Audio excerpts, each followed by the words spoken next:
Hi, Keneal. I see that you joined the room for Southwest Outer. I just want to make sure that that's the room that you wanted to go in. And Yes, I yeah, think this is where I need to be. I don't know okay. if it's outer or inner, but I'm so happy to be here. Yeah, And thank you thank so you much so for much for coming. coming. Yeah, absolutely. Are you gonna do like a presentation now? Yeah, so if you'd like, I can share the slides I have with you for Southwest Outer, or if you're familiar with the process already and you want to look at a map, a specific map or a specific area, we since it's just us here, then I'm happy to pull that up, or I can provide the slides, whatever, however you'd like to use this time. So Southwest outer, I don't know if that's really applicable where I stay. Okay. I'm like I'm like exit 477, Nations Ford, in that area. So that's probably like south inner, right? Yeah, so I think that one might be southwest middle. So this Southwest middle. area is kind of like the far southwest of the county or of the city. So it's this area around Westinghouse and South Tryon, York Road and Steel Creek Road. Let me pull up the map and we can Oh yeah, double that check. I work in this area, Okay. so Do you want I me to go go to through the these slides? libraries. Okay. Yeah, we could go over the slides. I go to my local libraries in these areas. Okay. Yeah, I pretty much be everywhere. Okay, That's yeah, right. right. That's good. Okay, let me I'll go through these slides. If you have any questions throughout it or if you want to pop up and say a question, just feel free to interrupt me. Since it's just the two of us. So let me go here to my notes. Okay. So to start, the reason for developing these community area plans that we're talking about today is because Charlotte has been continuously growing for decades and is projected to keep growing, believe it or not.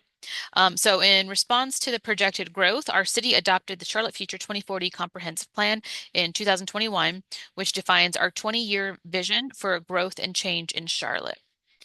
So, the plan essentially calls for future growth to benefit as many people as possible. Let me go on to the next one.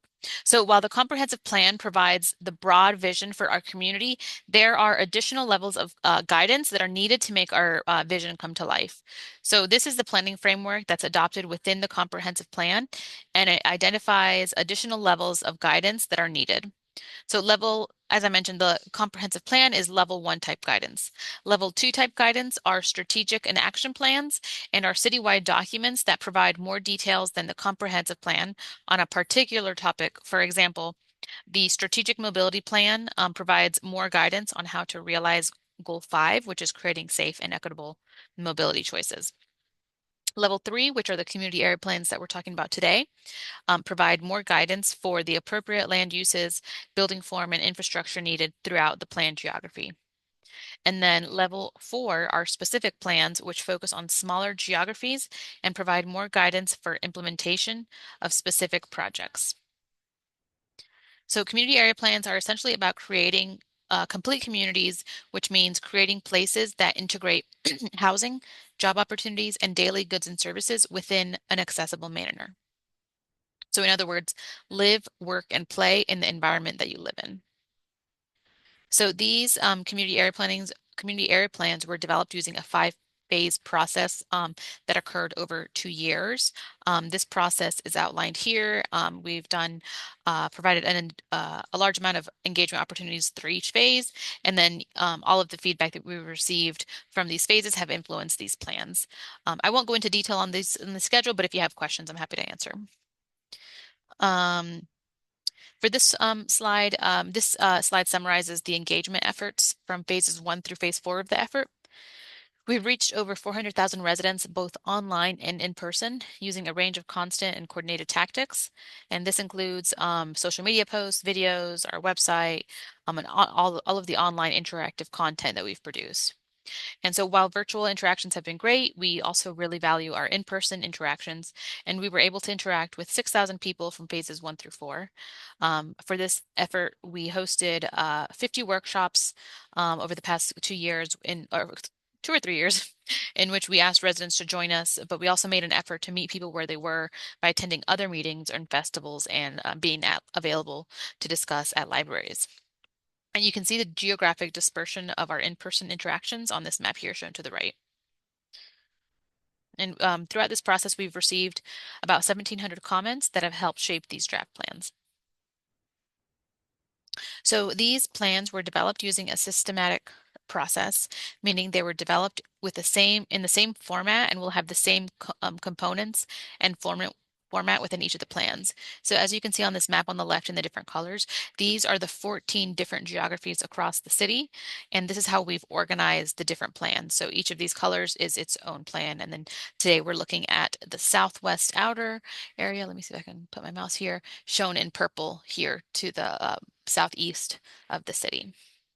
Um, so yeah, the content in each of the plan, it's organized in the same way with the same chapters across all plans, but just the actual content and details are specific to that geography. So I'm gonna kind of go through an overview of what those plans look like. And so here we have the Southwest Outer Plan and the different chapters here shown on the right. So for the first section, which is the introduction, it provides kind of an overview of the area, or an overview of the process, which I just shared in these slides. So that's kind of that first section. Then the second section, the community area profile, provides an overview of the area. So the projected residential units and new jobs for the area. So that's the growth that's expected to accommodate to the growth that's expected to come to this community by the year 2040. And it also includes a comparison of local demographics to citywide demographics. This is also available online at the community on our community reports page shown on this link below. And if you're interested in that, I can drop a link to that in the chat directly, or again, they're on the plans that you can look at. For the next chapter, community needs and goals. Um, the geography's greatest needs and prioritized goals are outlined here. So for the Southwest Outer Geography, the first priority is focused on access to housing choices. So then it's followed by access to daily goods and services or amenities, then access to jobs, and then it's followed by environmental justice. So these plans focused on these four needs because these are the metrics that were identified in the comprehensive plan for ensuring future growth to benefit as many people as possible. So there are 10 total comprehensive plan goals, and each of those are linked to these four metrics, so housing, jobs, amenities, and environmental justice. And if a community scored less than 5 in any of those, then those were the goals that were prioritized for that area. And I will say all 10 of the comprehensive plan goals are important across the entire city, but this prioritization helps prioritize limited dollars and resources when it's kind of narrowed down like that.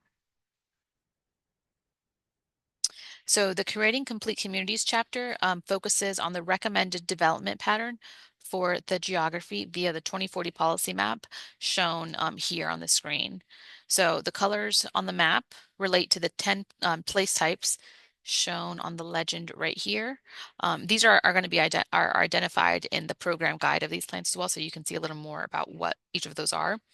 Um, but they show the types and intensity of development that's appropriate for the area. And these are all available for people to comment on. And if they have questions or comments, then you're welcome to submit those or ask those here today, and we'll accept those. Gotcha. Mhm. So, how can I help with this? Because if we're planning for the future, Mhm. what you said, 2040, Yeah. how can I help today with what's going on with me today?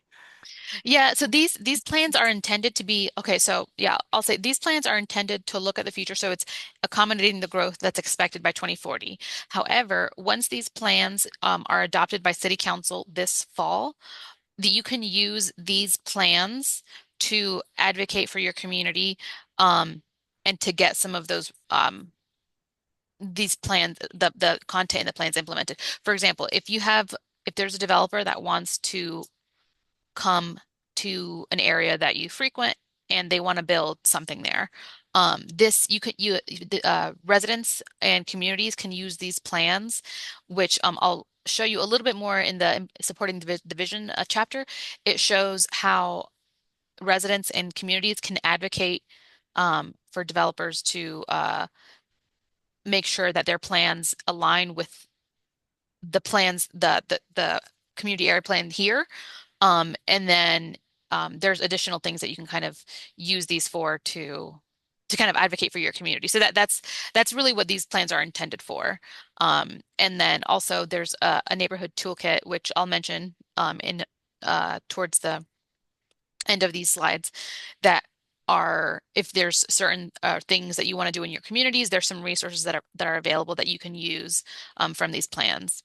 Um, so is there anything specific in mind um, that you are wanting to do or that you like care about more than another? Um, or if not, I can kind of Well, me personally, the things that I'm going through is transportation and housing right now. right. Okay. And these are things that I'm struggling with now. Hmm. And I done talked to pretty much everybody and Charlotte housing authorities Okay.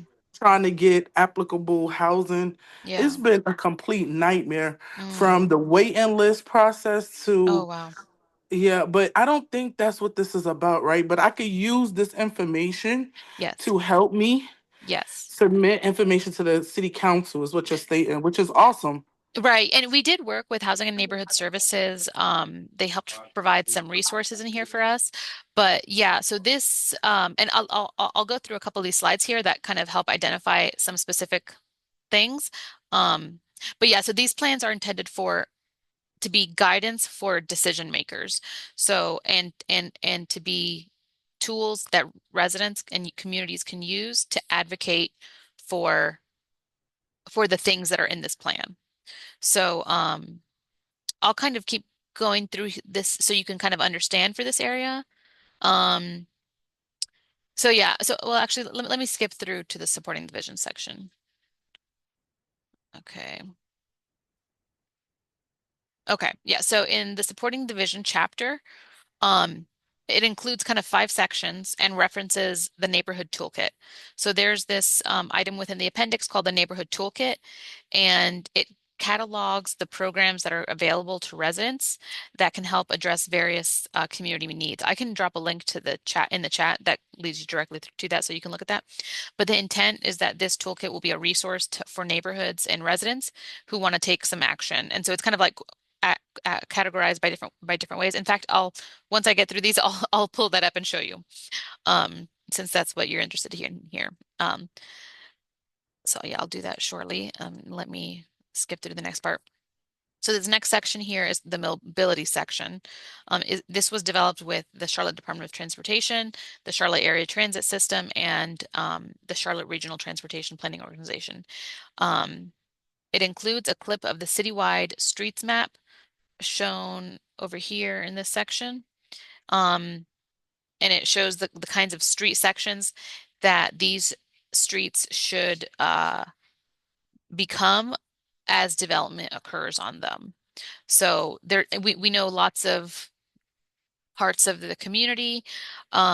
There's the streets are, sort of incomplete, like it doesn't have sidewalks or bike lanes or this, that, or the other. So this That's map, funny because uh-huh, I was just talking to somebody about um the crosswalks. uh-huh, It's a safe place to cross when there's no pedestrian signs, like yeah, there's no symbols on the floor. I was just having that conversation like less than 10 minutes ago. yeah. Yeah, so there's things like that that are missing across, all of the city, and it's hard for the city to kind of do it all at once everywhere. So there's a few different things. One is the street maps. This kind of happens as development occurs. So when anytime like developers build a new community or a build something along a road, they are required to match to build the street section in front of their community. And so that's one way that kind of pieces of the city get built over time when developers have to build it. But then there's also other projects that the city does.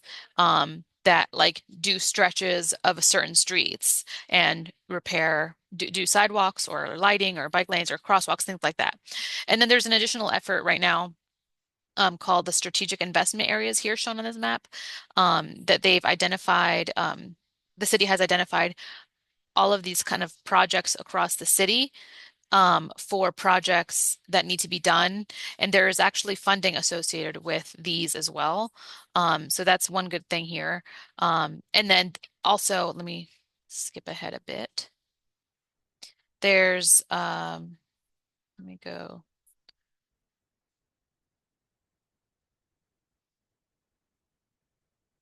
There's a section in the supporting the vision section under mobility. This one says open space because we also have it for open space and these other topics shown here. But there's a table that highlights different areas and it shows what's lacking in those areas and what's missing. Um, so this kind of outlines those things, and then so it's intended for communities and developers to look to these plans and say, okay, in this area, this section here it's lacking in this. It's not aligned with aspirations. So when they propose something or when city council reviews those things, then they can look to this and see, okay, what they're proposing improving this condition? Yes or no? If it is, do we want to not consider it or do we want to ask them to do something to improve it? So that's an example of one way that communities can use these to kind of advocate to improve those conditions when it doesn't happen automatically on its own through the public services, if that makes sense. Let me go to the next section. We also have this next section in the supporting the vision for environmental justice. Um, so the it builds upon the comprehensive plan's vision to reduce environmental impacts across Charlotte. Um, it provides more detailed analysis of the environmental impacts within the planned geography. So it provides more information on tree canopy, impervious surfaces, proximity to industrial and major infrastructure, and different floodplains as shown in the assessment dials on this top image. So if I'm not sure if environmental issues is one of the things you're concerned about, but it shows here what kinds of pieces of the community in terms of environmental justice they're measuring good or poor on. So it shows that here, and then it has a map also that shows the urban heat um, effect. So that's just another metric that the city has been using to measure environmental justice. Um, Let me kind of go through some of these. I'll kind of just finish out these slides and then I'll go to the neighborhood toolkit so I can show you that as well. So after these plans are adopted, will be implemented through future development, as I mentioned, public-private partnerships, capital improvements, and then rezonings and alignment rezoning. Additional planning may occur as needed as well. Um, and then the next steps, the comment period is going to close for these plans this Friday. So if there's any other comments that you want to submit before they go up for adoption this fall, then make sure you get those in this week. Next Friday, comments and staff responses will be posted on our project website. And then there'll be a presentation to the Transportation Planning and Development Committee on Monday, August 4th. And you're welcome to tune into that and kind of hear what those members are saying about these plans. Okay, so I'm going to share the neighborhood toolkit and show you where you can take a look at those. Okay, are you see um I hope hopefully you're seeing my screen here. Um, but this is the website. Our website here is cltfuture2040.com. Then from here, you're going to go to view the plans and it'll take you to this link. And it shows all of the plans. So we have our overview of just this website. We have our program guide that provides, again, a brief overview for all of the plans. And then here are all the plans that we're looking at. And then at the end for the appendixes, I'm going to scroll here and go to Neighborhood Toolkit. And so this Neighborhood Toolkit shows information on, oh, Hi, Robin. I see you just joined us. I think I was speaking to someone and they hopped off. I'm not sure when I Oh, I'm lost so them. sorry. Hi, Maria. I'm here and I was just popping in to see what the discussion is over here. Yeah. I'm in District 3, so I think I'm in the Northwest Inner. I'm not quite sure, but Oh, okay. I've been in that session, so I was just popping in to see what the discussion was here. Yeah, sure. Well, before I was speaking to someone. I'm not sure. Hopefully they caught what they needed before, as I continued. But um yeah, I was actually just sharing some information about the neighborhood toolkit. I'm not sure if you have reached that in the groups that you're in, but I'm happy to continue on Yeah, this. Sure. please. That would be Yeah. really helpful. Thank you. Okay, cool. Yeah, so the neighborhood toolkit is in the appendix of the plans. And it's a great resource that provides information to neighborhoods and community members who want to take some action in their community. And so it shows all the resources that we have available in the city. So I'm just going to kind of scroll through these. It's organized by housing opportunity, essential goods and services, environmental justice, mobility and accessibility, community character, and then neighborhood leadership and capacity building. Um, so again, this kind of provides an overview of what it is, and then it shows the different pieces that are in here. So one is if someone's interested in building an ADU on their property, there's some information that's provided there on that. There's information for Housing Trust Fund to build and preserve affordable housing. There's also a program for safe rehabilitation loans to address home repair needs for people within certain incomes. Um, Same thing, emergency repair guide for homes. And it kind of provides a bunch of different information on these kinds of programs here. Lead testing, if you want to sell your home for affordable housing, um, information on the city's housing counseling. And so, yeah, it does show some of that. So that's organized by the housing information. And then we have um, how to have special events like a block party or different things, how to do like a business improvement grant through these programs. So it just kind of like highlights a bunch of different programs that we have in place already that community members can take advantage of if there's some action or things they want to do. Okay, Maria, Yeah, that's really helpful. Like good. really around neighborhood leadership and other Right. things I hadn't thought about. But Yeah. I'm curious, is like neighborhood grants, is that like a function of the city or the county or both? I didn't know that here. Yeah, there is I think there's a few different ones. There may be some with the county. I'm not familiar. It depends on what it's for. I know so the one that I'm most familiar with just because it's in our planning department is the placemaking grant through the urban design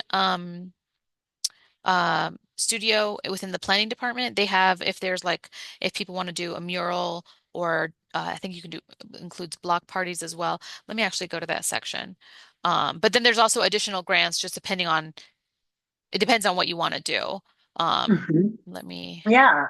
So we have a small like sort of pocket of green space at the Oh, corner of our, so I was thinking about like a pocket park. oh nice. Also, I myself, I would like to organize with my neighbors a holiday celebration, like a Christmas tree lighting or menorah Oh lighting or nice. any combination of those things. And I don't know if that's something the city supports, but I Yeah, think it would be lovely.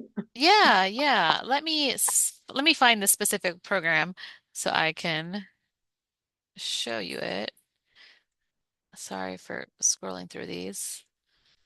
Okay, let's see. Oh, perfectly fine. Oh, okay. So one of them, yeah, the neighborhood matching grants program. This is through the city. Um, so this is one. So with this one, you can do public plaza enhancements, performance spaces, lighting. So if there's like a certain area and it's like that you want to do something with it, this is one option. And you can reach out to, I think, neighborhood matching grants. Let me see if I can put this in the chat. Um, That would be great. yeah, We and need then garbage receptacles too. oh, Public garbage reception. garbage. Yeah, things like that. Strategic planning, cleanup, asset mapping. I'm not sure if it includes, let me see if it includes programming. Yeah, so you could do festivals, events, and programs as well through this Oh, program. that's So if lovely. you want to do like, an annual Christmas thing or something, or, holiday thing, Hmm. That's a possibility, it seems like. Let me pull up the Okay. link for this so I can drop it in the chat. Thank Um, you so much, Mary. That's yeah. really helpful. Yeah, and that's a good way Um, to, I know my neighborhood did a block party a few years ago, and oh, it's a hit. It's a good way to get fantastic. people to come out and get to know each other and, like build Yeah, community. fantastic. Yeah. Okay, let me find this. Okay, found the link. And I think you could do like information sessions as well with these I think neighborhood. the other thing I'm thinking about for my particular area, where I really would love to get some support in like hosting a community asset mapping Mm, event, so okay, we can understand what's here and what's needed and provide that feedback to the city or provide that feedback to developers that are requesting to build in our neighborhoods and our right. communities. So I don't know if that's something that's available through the city or not, but I think that could be helpful. Yeah, that's so can you remind me what community did you say you were looking Hmm. at? I think I'm in the northwest inner, so I'm in Toddville Road 28214. Oh, Otondo. Okay. You said No, Otondo? I'm sorry, Toddville, Oh, Toddville. Okay. TODD. Hmm. Let's see.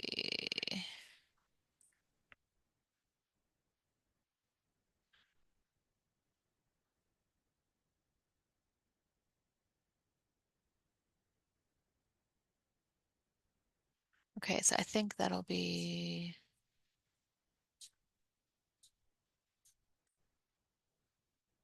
maybe West Inner.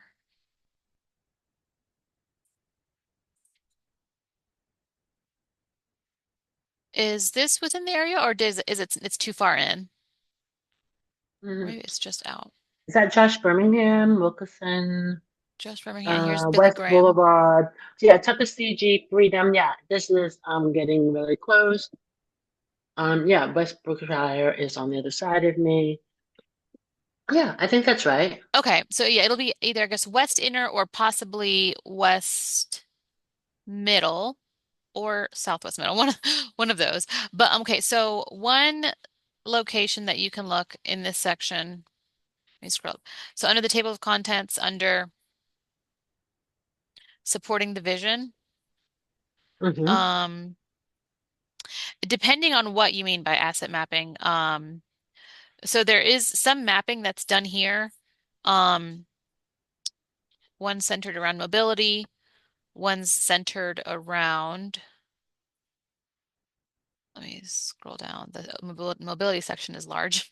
One centered around open space, and it identifies areas within the community that that have open space that could they're kind of doing different measures like access, diversity of parks and greenways, public plazas and courtyards, and tree canopy, and it kind of provides measures to these things. And then so same as open so for open space, we have the same thing for um, community character. Let me just show that.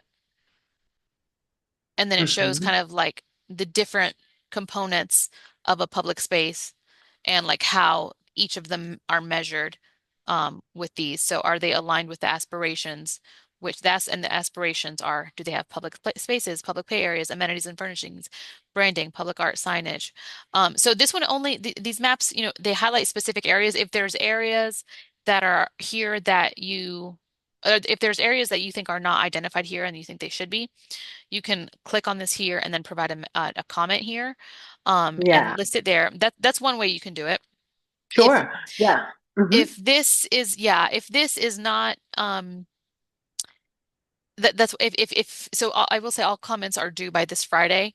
Uh-huh. So if that's not something that you guys have yet, but you guys are working on, you can still provide that. There will be future planning efforts in addition to these plans in the future, um, Hmm. based on different topics. So uh, I would say hold on to those, and depending on what planning efforts happen in the future, then you can plan to share those. Or again, if you're doing the neighborhood matching grants, that's useful for those as well.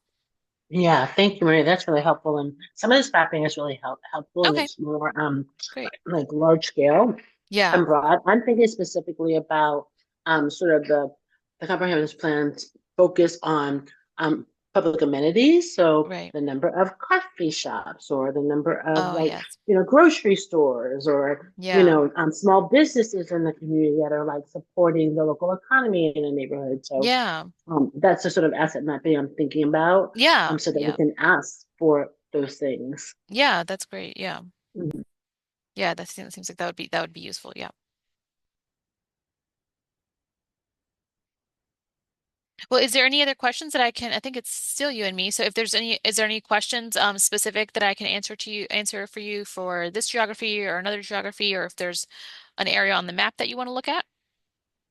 Um, I don't think so, Maria. I've been in like three rooms, and so I Okay. think I've gotten the overlay and understand You've how, heard the spiel for each of them. no, no, it's all been really, really helpful. Good, good. Um, I'm just thinking about my district as a whole, this District 3 area, because it's like not monolithic at all. Hmm. So, just looking at what's needed, in the West Boulevard corridor versus the airport versus Yeah. down like in the Southwest in Steel Creek. And yeah, they Yeah. all look very different. So that's why I've been hopping around. Yeah, that's great. That's great for you to come and kind of like get an idea of kind of everything happening and the pulse of everything happening across.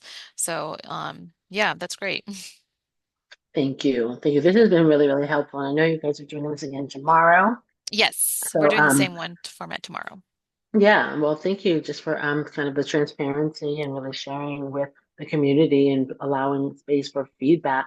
Good. I'm gonna collect some thoughts and probably try to get some comments in Awesome. before the Friday deadline. Sounds good. Sounds good. And Okay.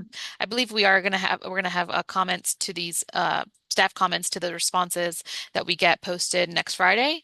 Hmm. So you can look out for those and kind of hear um, you can see everyone's comments, and then the responses that staff is giving. Fantastic. Okay. Okay. Well, Maria, I'm gonna jump. Okay. Thank you so much for And coming, Robin. thank you. Have a great evening. You too. Thanks. Thank you. Goodbye.